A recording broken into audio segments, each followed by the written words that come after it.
There's so many emotions. It's so stirring. What stood out to you? I think Vanessa, everything that she's been going through these last few weeks, and to really get up on that stage and show her strength and speak in front of the 20 people that was in attendance and the millions that are watching around the world, and to tell the stories of her little girl Gigi and Kobe. I mean, to show that strength and that courage, that was amazing. Yeah, and just the personal stories too. I mean, so much of the last few weeks has been about, of course, Kobe the player, how much influence he had, and all of his public life, right? And then people telling personal stories from that public life.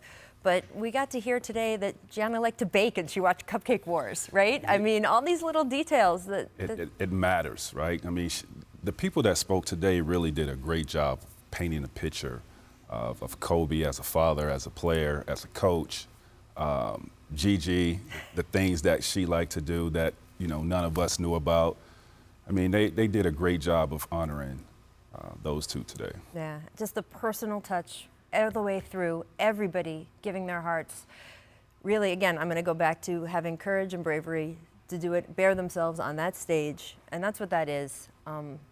Just spoke to everybody in that arena and all of us watching. And you see now some of the thousands who gathered today to honor Kobe Bryant exiting from the Staples Center. And Tracy, as I sat in that building, one of the things that struck me so much was from up to the top row of the arena to the biggest of big name celebrities that were on the floor, he touched everybody, right? Everyone felt he was a little bit theirs. This man was an icon. I mean, his mentality, the way he approached the game resonated with people in all walks of life. Whether you were a plumber or whether you're a writer, it doesn't matter. Kobe mentality resonated with a lot of people. And I think part of it was timing, right? Kobe came in, I just saw the other day, he came in the year after they started NBA.com. His career was at its height during the birth of Facebook and Twitter. So he was global in a way that no star had been before. He was able to touch people in all of these countries a way no one had been able to do before. And I think also one of the things with Kobe, as I've been thinking about the past couple weeks, is we saw the work, right? Of course he was incredibly athletically gifted. He was the son of an NBA player. But he wasn't born as an equal or someone who could copy Michael Jordan, right? That was the work. And that's something that you've talked about, that he showed you how much work you had to do. I knew Kobe was different when we were 18 and 19 years old. Being in Disney and in Paris, we went on a trip. And I told you the story where I was going to work out to the weight room, and he told me, like, what are you working out for? We're in the off season. You should have fun. We're at Disney World. So come to find out, this guy's in the gym working out, and I'm looking at him like, bro, what are you trying to do? The first trick he played on you, it would not be the last, T-Mac. First trick he ever played on me. And so that whole trip, just to watch him from afar and watch how he worked and the detail that he worked at. I mean, I learned so much from him, his work ethic and the way he was to work. Like, he was the reason, this guy was the reason I never played pickup ball in my career in the off season. Like, you have a lot of guys that loves to just play basketball, pick up. He was like, Mac, how many shots you gonna get up in a pickup game?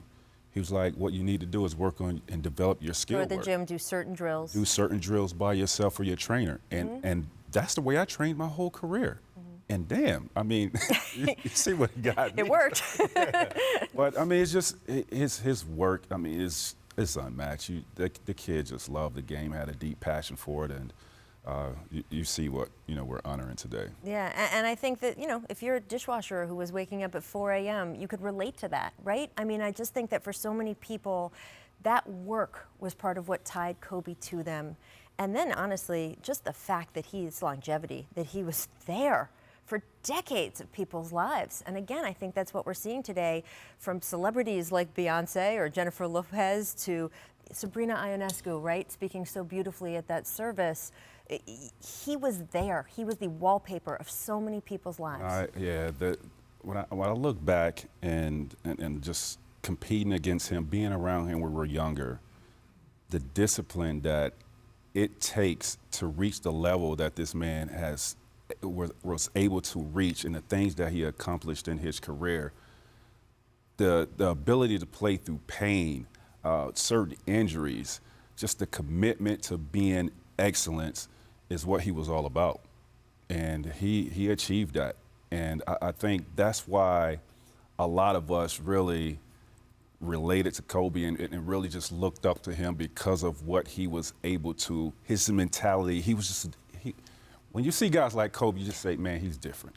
Yeah. And that's what he was. He was just different. Yeah. And influencing fans out there as we see now, but players, the number of players who showed up today, players who are supposed to play in different cities tonight, I mind you, who will be getting on a plane right now to make their own NBA games, but they had to be here. They had to be here for Kobe.